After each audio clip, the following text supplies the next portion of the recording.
माझ्या भिवंडीतील मतदार बांधवांनो, भगिनी आणि म्हातारो, निवडणूक आता शेवटच्या टप्प्यात आलेली आहे। एक 2 दिवसानंतरच आपल्या भिवंडीमध्ये सुद्धा मतदान होते।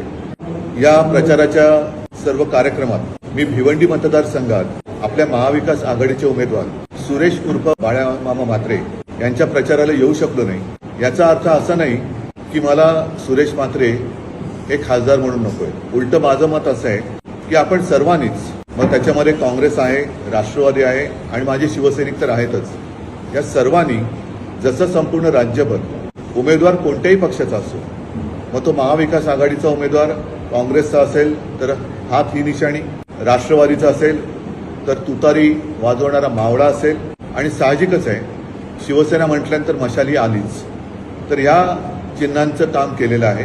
काही जण कदाचित अपप्रचार करू शकत असतील किंवा करतही असतील की उद्धव ठाकरे इकडे आले नाहीत,